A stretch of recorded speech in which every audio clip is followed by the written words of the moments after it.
Amalia, will you share the agenda? Oh, here we go. Awesome. Hey, everybody. Welcome to our statewide staff meeting. I have just a couple of things. I just wanted to do a reminder that we are returning back to full force.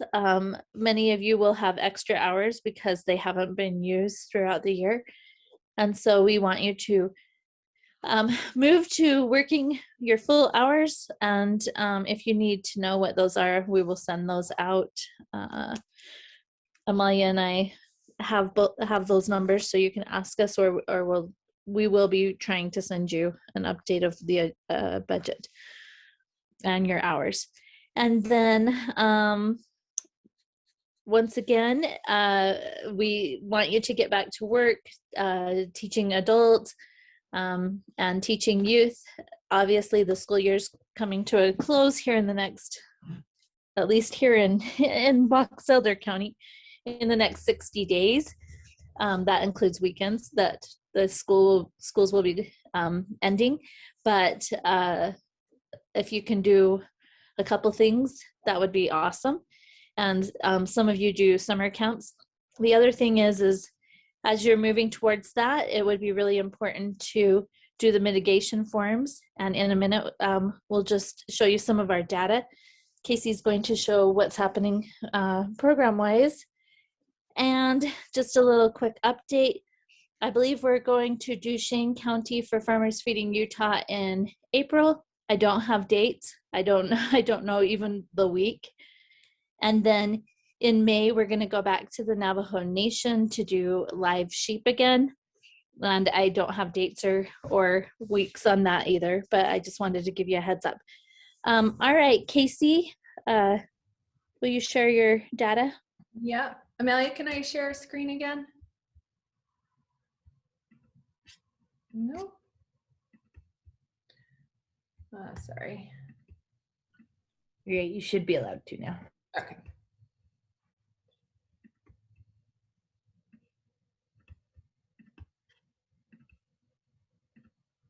All right, can everyone see that?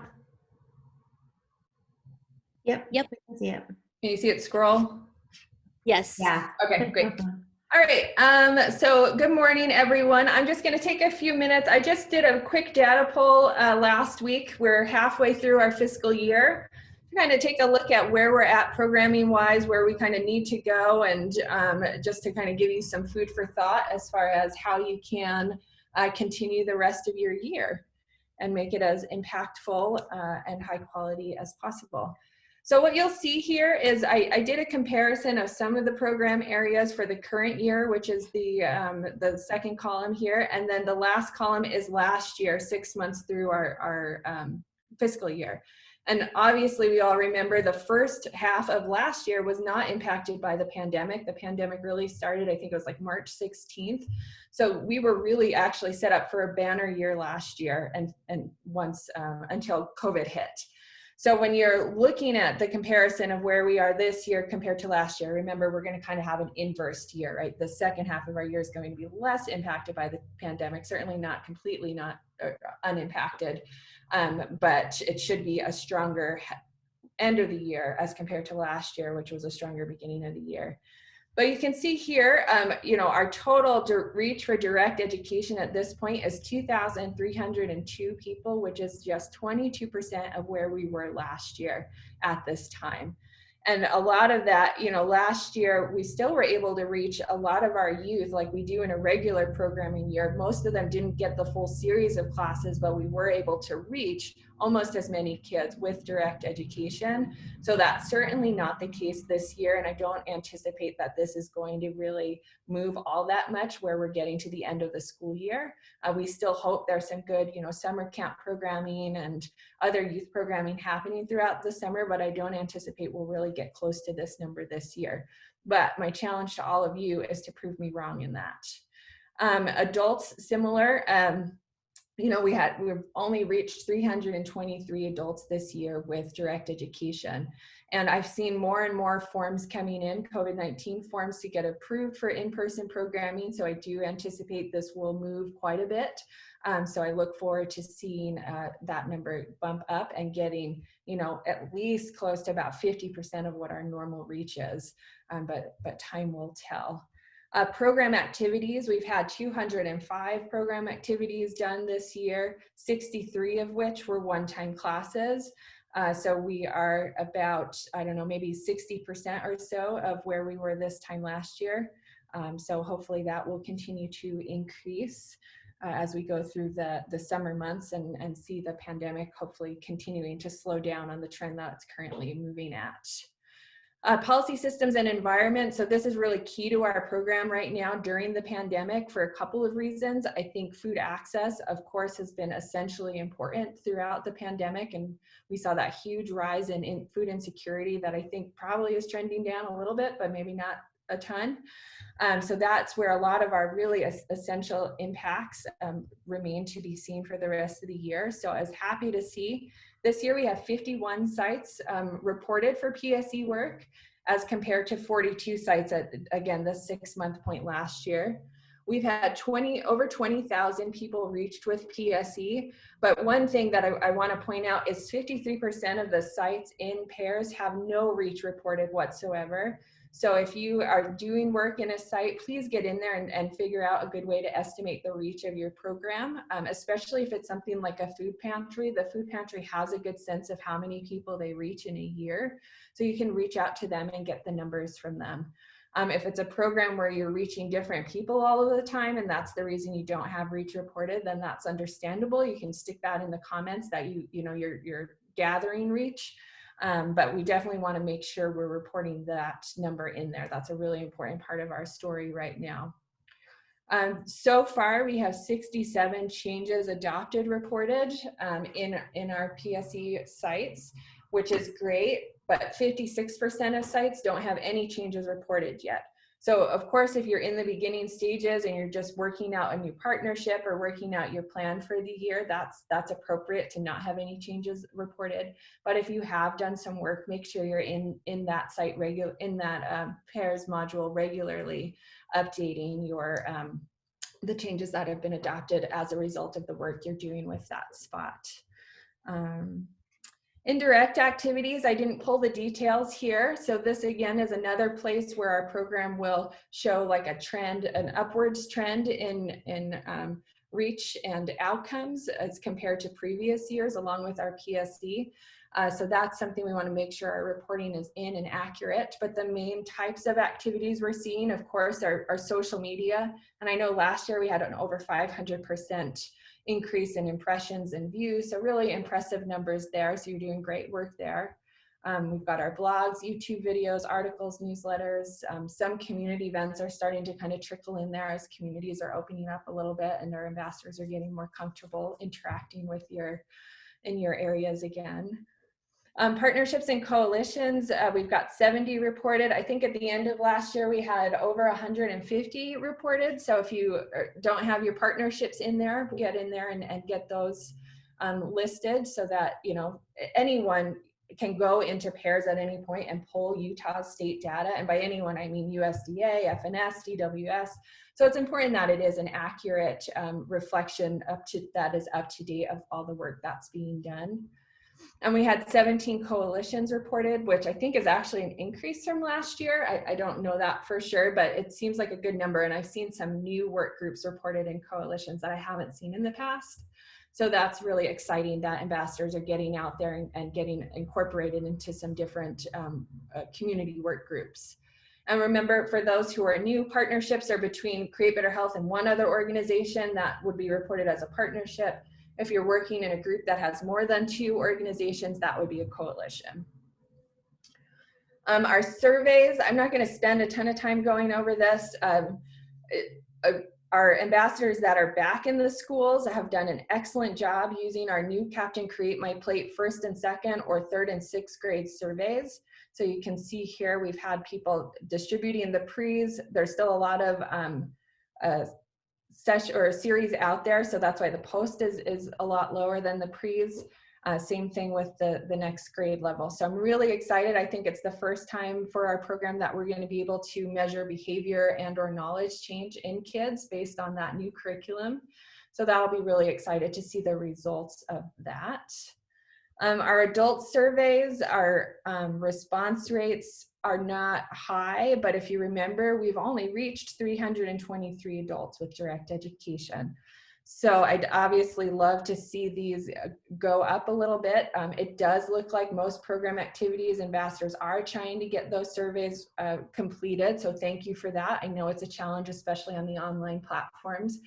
But I appreciate the work that you're doing there. But of course, I mean, to run any statistical analysis with just 55 well, actually like 30 responses, there's not going to be a lot of strength to those numbers. So I really encourage you to get out there, find some good adult audiences, and see how our program is impacting them through the surveys. And then the last two things, success stories, we have 51 total. I think we have about 50 ambassadors right now, so we should have about 300. We ask for about one success story per month per ambassador, and right now we've only had 20 ambassadors submit any, and that only represents 13 counties, and I think we have active programming in about 20 counties. So there's two ways to kind of look at this. If it's a reporting issue and you're just not getting in there and reporting, that's the easiest thing to fix, right? You just have to be a little bit more diligent about getting in there and adding this narrative about the successes you're having. Or the more troubling side is you don't feel like you're having any successes in your programming. And at that point, that's when you really need to look back and see what you're spending your time on, if it's having impacts, and if not, how to kind of shift and meet the changing needs of your community. And at the state office, we're happy to help you identify, kind of work through some of those issues. I know your supervisors are happy, our trainers are happy to do it. So if you feel like you're just not having successes, let us know and we can kind of troubleshoot with you. And then the last thing are the counties that have submitted forms to return to in-person programming. We have people at about 30 sites right now in the counties here listed. And no forms have been submitted by these last counties. And we definitely want to say if you're not comfortable getting back into your counties, that is still okay as long as you're reaching them through other means. So this certainly is not meant to shame anyone or push you into an uncomfortable space. And we know, several of the counties down here are reaching their audiences through completely at distance platforms. So that is okay. But this is more like, I think everyone who's submitted a form has gotten approved, and I think we've only had like one sent back for even any clarifications. So the forms do take a little bit of time to complete, but they are being approved pretty easily through extension. And usually give yourself at least 2 weeks, but they are getting approved usually in 7 to 10 days. So we're excited to see all of these programs coming. A lot of these folks are back in person, and a lot of them will be starting here in the next couple of weeks. So overview, like I said to our state office team, I don't have a really strong opinion on, where we are right now in our year, just because it's still unprecedented times. I know we'd all like to see more direct education happening and continued efforts with PSE and improved reporting in this area. But overall, we're excited for the second half of our year. We hope we have that inverse of last year, where the beginning of the year was rough, but the second half of the year really sets us up for another banner year, and hopefully 2022 will be even better. Does anyone have any questions or comments? Casey, this is Mariana. Yeah. I tried to reach out to mental health or Central Utah Counseling Services and back in, because I do group classes, but they want participants to have hands-on experience preparing food, and we're not able to do that, and so they don't want me to come back. Is anybody else having struggles with that, or what can we do to alleviate that issue? Because they said until our participants can help prepare the food, that's one of the skills we want them to learn. We don't want you to come back. So I'm kind of stuck knowing how to go forward. Yeah, and I can reach out to Extension. What they're comfortable allowing people to do is constantly evolving. So I will reach out to them and see if that's something that can be approved. I know it would, obviously take that social distance, the 6 feet apart, away from it. I think they probably wouldn't be comfortable with people preparing other people's food, but maybe we can get creative and allow people to, I don't know, that would be tough where it has to continue to be a sample. But we'll reach out. I'll talk about it with Heidi and see if we can come up with something there and reach out to everybody. Hey, Casey. Yeah. This is Andrea. Hey, last year at the height of the pandemic in the summertime, I had 2 cooking camps approved and the kids did prepare food, but we were very specific in our mitigation plan saying that each group of 3 kids would only eat the food that that group prepared, and they would wear masks and wash hands, and they would only, serve their little group. And where possible, we kept family members or carpooling kids together. And they were both approved, and that was in July when we were like at the height of everything. Right. Would you share those forms with me, Andrea, just so I can see kind of how you worded it and how you set it up? Oh yeah, I'll try to find them. Yeah, okay. my intern helped write them, and she was really smart, and she actually quoted something from the CDC website saying something about, at that point, food had not been determined that food was a transmitter of the disease. Right. And so, yeah, I'll make a note and try to get those to you today. Great. Okay. Yeah, I appreciate it.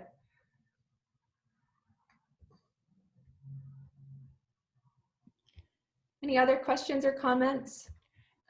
Casey, one other thing that I did at a class is I had the kids make their own wrap.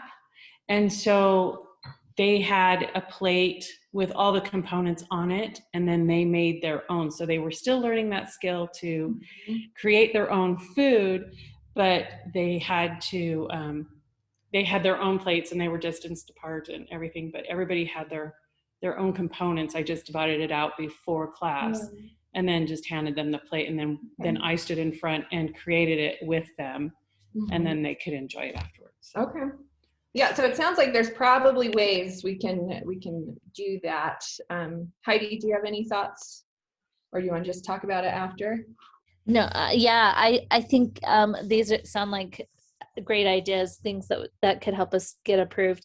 And I know the whole intent is to try to get our programming back to normal, which obviously on Saturday we're supposed to have masks removed, although I think you've all seen that we're not actually really removing our masks with USU. We're going to continue to wear them. And along those lines, once again, we just need to do those mitigation forms. So any details or any ideas that you guys have that you've thought about, such as Cheryl and Andrea, on how to reach these populations would be awesome. And I think there's ways that we can definitely get it approved. They're trying to just make everybody safe, you as well as the recipients.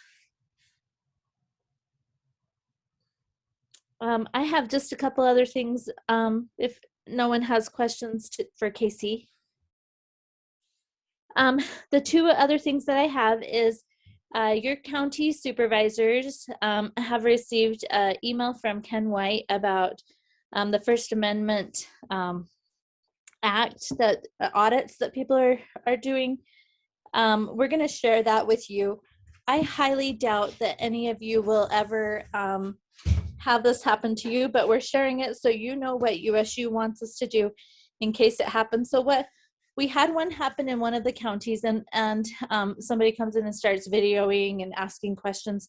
They're trying to usually extensions not targeted, and they weren't in this case, but they ended up being the ones that were in the audit because they're in the county building. So you all have the contact with the county building. If that's not where your office is, that we understand, but you also teach at places where they may want to do these audits. And so the document that will be sent out, once again, we want you to follow it. We're not making any adjustments to it. We're just following exactly what Ken White has asked of us in case somebody starts videoing you, so that you will know exactly what you need to do. It's a couple page document, a lot of common sense. So I'm giving it to you just so you have that information. The next thing I wanted to talk about is if you're going to be taking some time off for surgery or having a baby or something, we need to know, because even though you're hourly employees, we still have to tell HR because it counts as that time off for the Family Medical Leave Act. I know you don't get paid because you're hourly, but that the time periods are important for HR to know. So let us know the day you're going off, and then when you anticipate coming back, and then we can make adjustments if you come back sooner, or if some of you are working during, because we can do stuff virtually. Some of you might be working from home during those times. We just need some details from you so that we can report it to HR and be accurate. All right, Marcia. You jumped ahead and I wasn't ready. No, but I'll do mine and then you can jump back to Lacey. Sorry, I didn't even see it. It's all right. I was just going to remind people about the employee wellness program. Make sure you post your experiences about March on the Facebook page or email me, whether you downloaded the app and what you liked or didn't like about it. So that's what March was. You have till the end of this week, and then we will do the drawing at our next statewide meeting. And just so you guys know, if you email me, I don't post it to the Facebook page. I just assume you wanted it just to me. If you want to put it out there for all the ambassadors, then go ahead and put it on the Facebook page. But either way, Facebook page or email, you will be entered into the drawing. And then this month is stress awareness. So find those things to reduce your stress and take a yoga class or something. I don't know. Have fun with it this month. See what you can do to relieve some stress in your life. And that's all I have. Thanks, Marcia. Sorry about that. Lacey, I must have just thought yours was under Casey and mine. All right, Lacey. Thank you. So the first item is just a reminder for everyone to please go and update your food pantry assessment forms. We do have the new tool. I added a link to the training that's on YouTube that you can view, and I know that Jocelyn's posted that tool. And a great thing about it is that also the tool has a question about how many people are reached each month.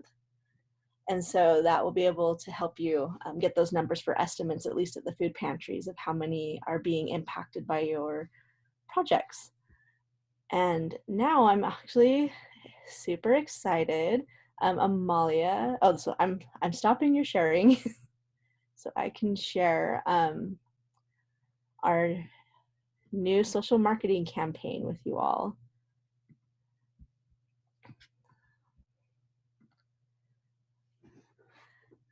All right, so I'm excited to announce that we will be presenting, sorry, I realized I added something and now I'm looking at my words at the bottom of the screen, so it just threw me off there for a moment. We will be launching Healthy Choices Create Better Health in May next month, just for this brief training to introduce it to you all. We will discuss just some basics of social marketing, a quick review, the target behavior for our campaign, our target audience, some of the research that we conducted here at the state office as we prepared and created the campaign, as well as a description, and then how you can support the project in the counties, at the county level. So social marketing basics, the aim of social marketing is to be able to help people change or maintain behaviors that's for their good or for the good of the community. It uses commercial marketing, but also social sciences to try to impact people and influence them and package these healthy behaviors in a way that people will more likely adopt them. It is focused on the audience, so that's why we did research to find out from our audience what are their barriers, what's motivators, what are things that they recommend to help others to be able to be more physically active. So as I mentioned, physical activity is our target behavior. The reason that we selected that was because we realized that a couple of years ago, from our 6-month follow-up and 12-month follow-up survey, that one of the behaviors that seemed to dip a little bit after attending our classes was physical activity. I believe this last year it actually increased, but we can just ride that wave of people being more interested in physical activity and support them in their efforts to have a more active lifestyle. The audience that we selected are SNAP eligible parents of school-age children, and we also used some methods to kind of determine a specific group of that being people who are interested or planning to become more physically active. We'll be able to help everyone, but we're really honing in on serving those who want it, not necessarily convincing them that they ought to be, but sharing ideas and tips. If you're interested in being more physically active, here's some ways that you can be successful in that, or to maintain that level of physical activity. But of course, we'd love it if we're able to convince people who don't think they need to be physically active that, oh, maybe I ought to be. We conducted focus groups in about a year ago with parents whose children are eligible for free and reduced lunch, and also making them, families that would be eligible for SNAP Ed. And we've learned that some of the key challenges that families are facing in our population that we teach in SNAP Ed is that, parents feel like they are just so busy. Especially when we did some of these focus groups, it was right when kids had to stay at home. They had all the closures at the schools. So I think it was very in front of people's minds, all the many things that parents have to do to take care of their kiddos, and how sometimes that leads to them not taking as much time for self-care. They also mentioned, several people, that they have physical and mental health limitations. And of course, we're not going to provide information that's really specific to any sort of condition someone may have. That's why a lot of our recommendations are quite broad, and we do recommend that people work with their healthcare provider to determine what's best for their condition. But that's also a benefit of being a little more broad, is that we're able to have people determine what works best for them in their own bodies. A little bit, like our create concepts that we've discussed, some of our previous trainings, what's the benefits of that? And that's being that they can really make it specific to their needs for them as a family, but also, that each parent, they'll know and be able to determine what limitations they may have, but have ideas for how to naturally be more physically active in their days. Some of the recommendations from the focus group were to plan and prioritize physical activity. A lot of parents discussed how it's much easier when it just becomes a natural part of your day, when you establish those sort of habits of, every day at lunchtime I go for a walk. Or if you're already needing to go to the post office, maybe you live in a community where you could really walk there. So you're getting something done that you need to do anyway, but then adding some elements that can help you be a little more active. Starting small, a lot of parents in the focus groups talked about how people sometimes get all excited, go gung-ho, and then they overdo it and they get burnt out or they get injured. And so really helping people realize that it's okay to start small. It's okay to add just a little bit more each day until you build up to where you hope to be and want to be as far as your fitness level. Do what you like. This was a huge theme that we found, and it totally makes sense. But if you're going to establish a habit of physical activity, it doesn't have to be, running. I think some people are like, oh, I can't run for miles, so I can't do aerobic activity. But find something that you love. If you love it, then you're going to miss it when you don't do it. Actually, I think like people in our group, I want to call out Marcia. I feel like for a time it was really rough when you weren't able to play basketball as much. Like, then there's something that you love it. You want to be doing it and it makes you happy. And that's a recommendation from parents who are physically active for those who want to be but maybe aren't, is just to do a little research, try new things, and find something you love. Also, social support is really big. Having a buddy, it can build in some accountability, but then it also helps you connect with people. And, you know, that's been important, especially this past year when people have felt a little disconnected due to needing to be at home and separate from others due to the pandemic.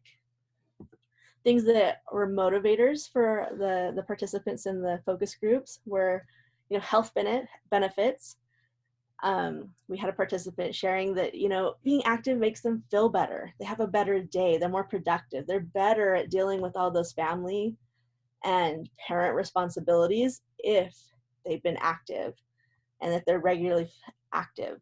And, you know, I can imagine a lot of people would like to sleep better and feel better and have a better day. And research has been reported with the physical activity guidelines for Americans that especially better sleep is almost an immediate benefit of adding physical activity or following the physical activity guidelines. And so there's some immediate benefits that people can enjoy by being active. And also getting more energy. I think that's always one of those tricky cycles where you feel like I don't have the energy to be active. But if you do it, if you go and add more physical activity to your day, you're likely to have increased energy opposed to less. A lot of parents are motivated by setting an example for their children. They want their kids to be active and they don't want to just tell their kids what to do, but they want to set an example. And there's a lot of evidence that children are going to model. And in fact, actually, many of the parents that we interviewed in the focus groups talked about how the reason they're physically active now as adults is because when they were young, they remember being physically active with their families. They remember that that was something important for their parents. And that wasn't the case for everyone, but it did seem to be something that a few of the participants did bring up. And then social supports, once again, having a workout buddy that's building you up and getting you excited opposed to people that might be bringing you down and like making you feel bad about being active or trying to take on a new fitness regimen. It's more helpful to have someone who's supportive of you. So we have two strategies with healthy choices, create better health. One is, our goal is to really support the direct education lessons that you all provide through Create Better Health to adults, to encourage people to follow through with what they're learning and by acting on it. And another approach as well is to remind our participants to be active and to recruit people who may be interested in having creating better health in their life, but then they'll be able to connect with SNAP Ed through our advertisements that we have with the social marketing campaign. Goals for our campaign is to increase awareness. A lot of folks aren't really familiar with the physical activity guidelines for Americans, which that is something you teach in your classes.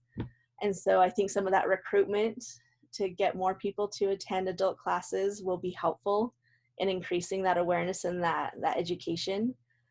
Also, improving the attitudes and beliefs on physical activity, in particular, helping people feel like it's something that they can do. They can fit it into their busy lifestyle with all the many obstacles and things that they may have going on that most people, at least that we interviewed and talked with, everyone believed that physical activity is good for you. That there wasn't really anyone that we'd have to convince that it will help you be healthier. Just like I imagine many people consider like, yeah, I should eat better, I should eat healthy, but it's just helping them improve their belief and self-efficacy that they can do it, that they can make it fit into their lifestyle and it can not be overburdensome to do it.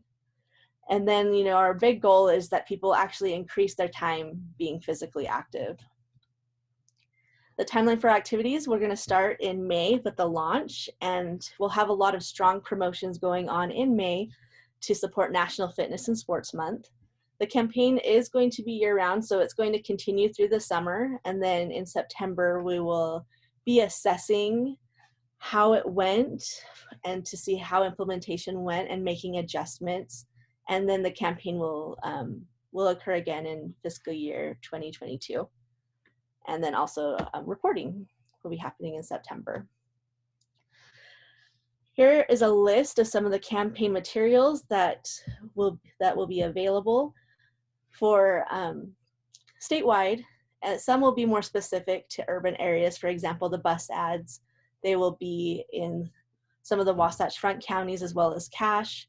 We will have some digital ads. KSL will cover most of the state as well as Google, but then we'll also reach out to local news in St. George that covers the southwest corner of the state.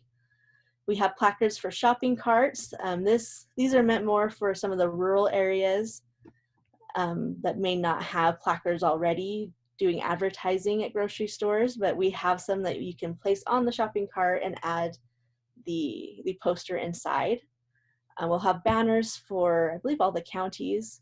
We are piloting in Uinta County right now a calendar with a 4-week challenge that aligns with some of those recommendations that we found from our focus group of finding something you love, starting small, having it naturally, being active naturally within your day, and finding that social support. We'll have social media paid advertisements, flyers.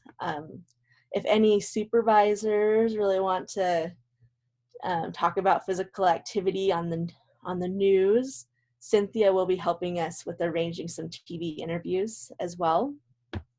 And then we're also making a stencil for parking spaces that you can go to, maybe your county offices or local grocery stores. Some of the places that people mentioned noticing messaging were at schools, grocery stores, and places where they have to wait, which is part of why we justified having the placards and shopping carts. But you'll be able to paint and stencil, create healthy choices, create better health spot where people will park further away from the entrance to buildings, and then they'll walk in just to add more steps into their day. For those who participate in the 4-week challenge, and ideally this would be people who are attending your classes. If they do the 4-week challenge, they'd be eligible for a water bottle with an aluminum water bottle that will have our branding and information on that as well. Some measurements for success. We'd love to see participants are aware and are trying new ways of being physically active so they can find that thing that they really love to do. They'll understand more about the physical activity guidelines for Americans. So, your direct ed classes and your indirect education with physical activity will be really important to help increase that information or that knowledge base. Participants will have increased self-efficacy. They'll feel like, yeah, I can fit in some physical activity. It doesn't have to be this big, huge thing of, right away going to 30 minutes, like going right away to the amount required or recommended by the physical activity guidelines. They can start incrementally to add a bit more with the start small kind of concept and feel like they can find ways to fit into their day. And they'll spend more time being physically active. We're hoping that they will remember the campaign.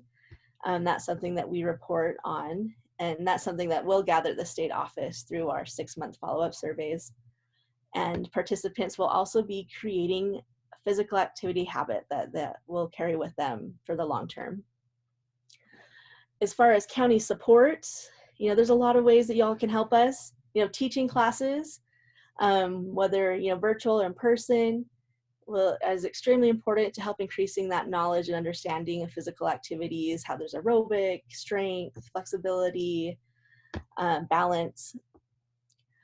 Also, sharing the campaign, talking about it, sharing the materials, and helping us out by contacting your local grocery store to see if they would be interested in having the placards in their shopping carts, and sharing social media.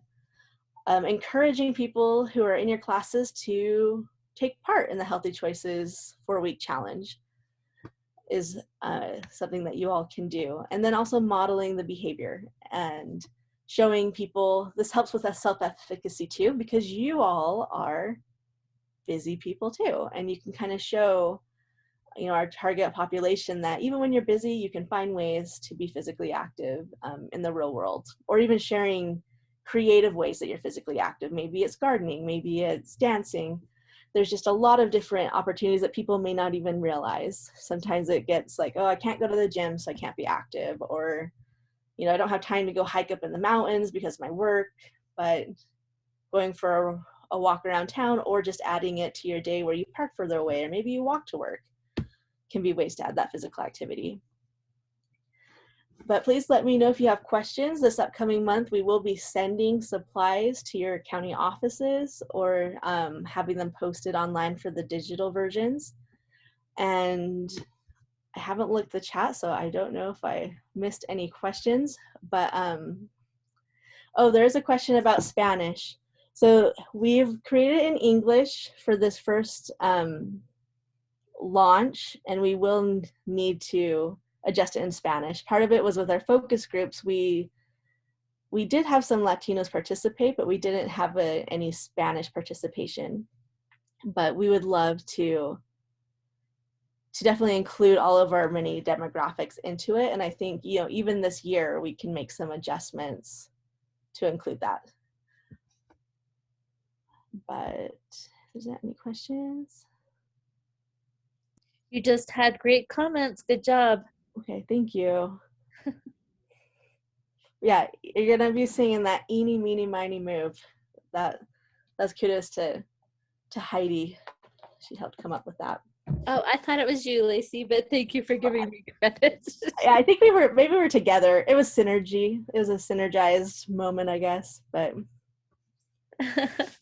good job. All right, we'll hop down to county sharing. Let's start with Beaver, and then we'll go into Box Elder. Hi, this is Lorraine from Beaver. So we are still just continuing our education in class. A lot of the programs, I'm coming to the end. I've been able to do all of the lessons in some of the class and quite a few of my classes. And we did just get approval for the snacks in the class. We'll see how we work that out. And then just continuing with our fruit bags that we just did those again last week, or maybe it was 2 weeks ago, that we hand out the produce to the kids at the elementary school. And we just got a new food pantry person, so I'm getting together with that so that we can do the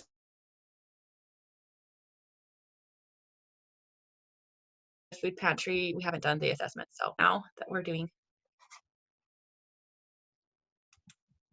Thank you. All right, Box Elder. Hello. So we are just starting to work with the Head Start locations here in our county, and probably be submitting some approval forms here soon, I hope, if they get approval to let us come in. And we just planted potatoes and onions at the Box Elder garden, and have a bed there as well where we're going to plant some summer squash. And then we are working on getting in the farmer's market once a month. Awesome, thank you. Cash.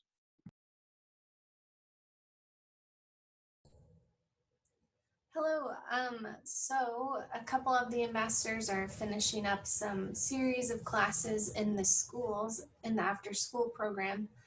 And then they are also working on some community garden with families, and also school garden programs. And then they're preparing for Buy Produce for Your Neighbor with the farmers market this summer. Awesome. Sounds like you guys all have great work happening. All right, Carbon.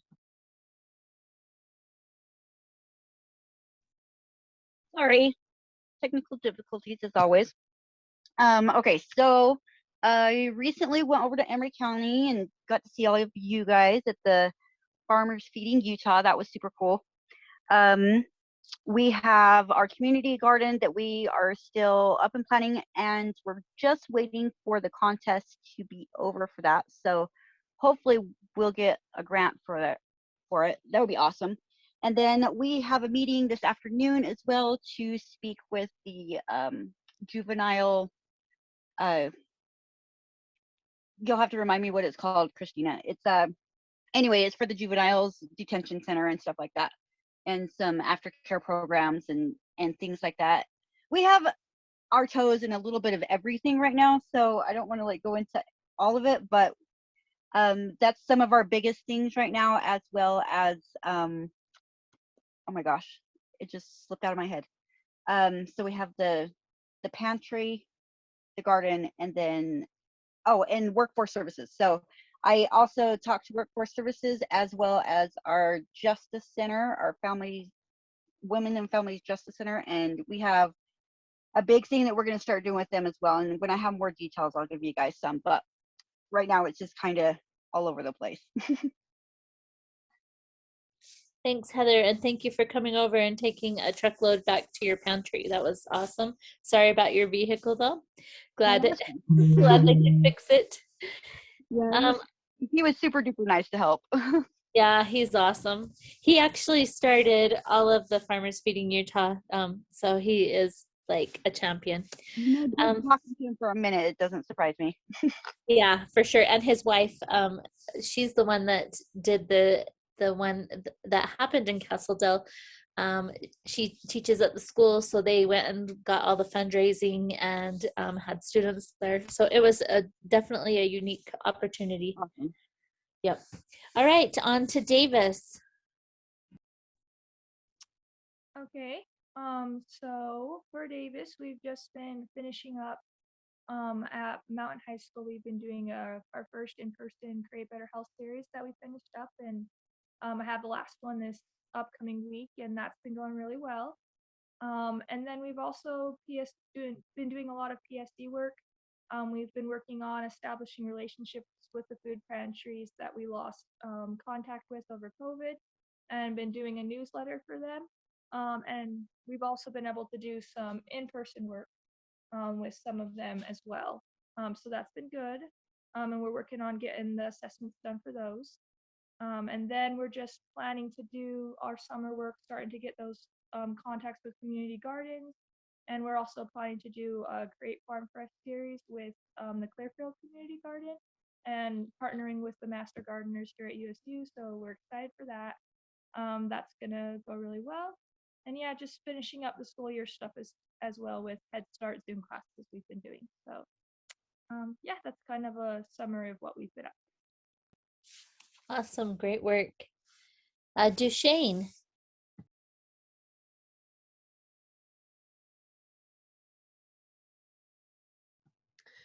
I actually don't think I saw either one of those two on.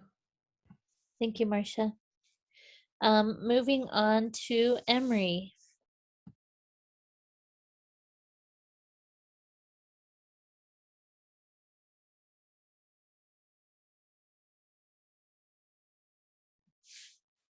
Barbara, I can see you on. Do you want me to unmute you? I'm going to try and then we'll see. Oh, we'll see if that worked. So I'm unmuting you right now. Or no, I'm not. Amalia has to.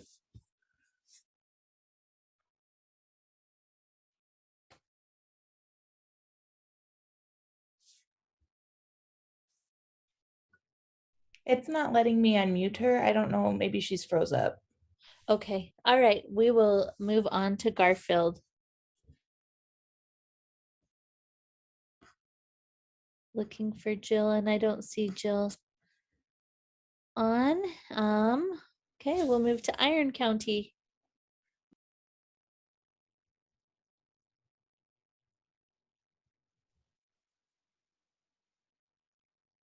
I know both Morgan and Myra are on. They each could probably take a minute.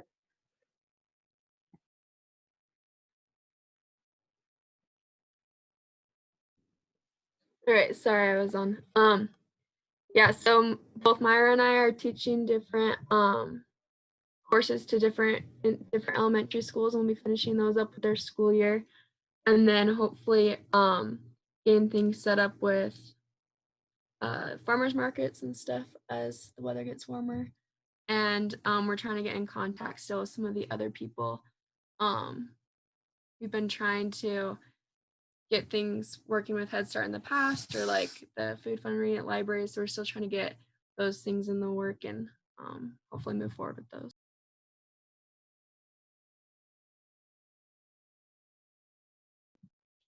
All right, Myra, did you want to comment as well?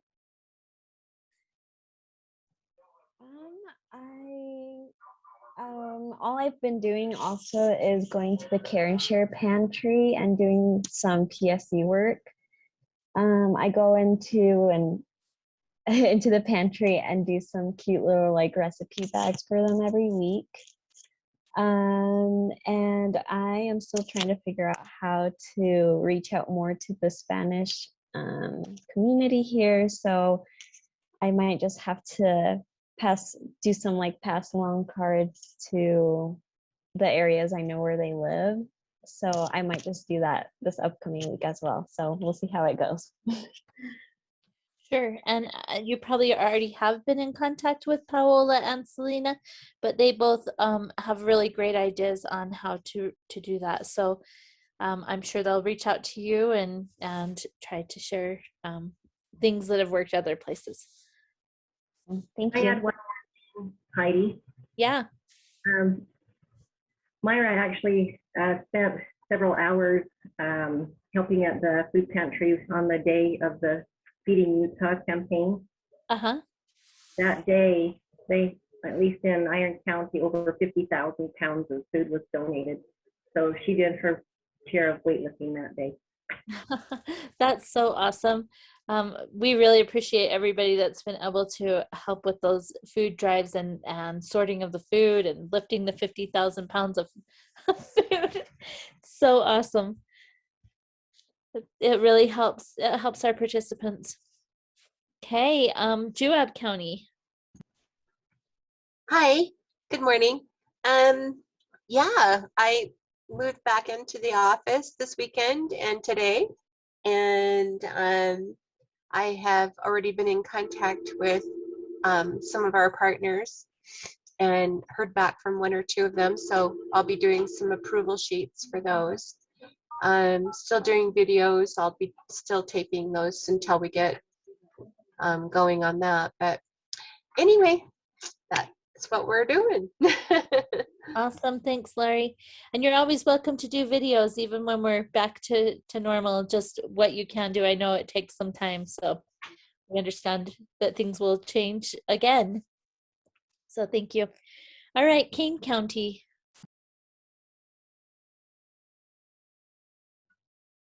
I got an email that she would be in and out of service, so she sent me what's been going on.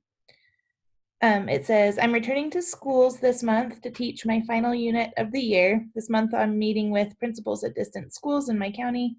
I have not yet reached, due to the distance barrier, to present the idea of showing my Create Better Health Youth videos next school year. I'm also participating with my coalition and Lacey to do a health challenge competition between schools in Kane County. I'm doing assemblies at the schools to hand out pedometers and tracking forms. Each week of the challenge, the principals will email out a pre-recorded Create Better Health adult lesson to the parents with a code word in the video to add more points to the schools. My coalition is donating $1,000 to the winning school to buy new sports equipment. Great things happening in Kane. I wanted to mention that the pedometers are being donated by the health department too. Just story. So that's evidence of coalition work. You get a lot of support. Yeah, thanks, Lacey. Also, I think everybody knows that Kanab also had a Farmers Feeding Utah project. They have a special connection where one of their local farmers actually owned an orchard in California, and so he brought some awesome produce over from California. It was wonderful. So they were able to be there and also help with the distribution. So thank you everybody that's able to come. I know Not everyone can because of timing, and I totally understand that, but we try to make sure that you know about them in advance, as advanced as we know, because sometimes they happen really fast. Okay, on to Millard. Hey, I just finished up 3rd through 5th grade at Delta North Elementary, and this week I'll be finishing up in 3rd grade at Fillmore Elementary. I'll be starting 2nd grade with Captain Create this month and in May at Delta South. I need to contact my librarians to see if they will be open this summer, to see if we can get the food, fun, and culture going, and then just get back into doing adult classes again and contact the right people to see about getting back into those places. Thanks, Mariana. All right, Paiute, they're just hiring in the hiring process. Chris, are you on, and is there anything you want to share?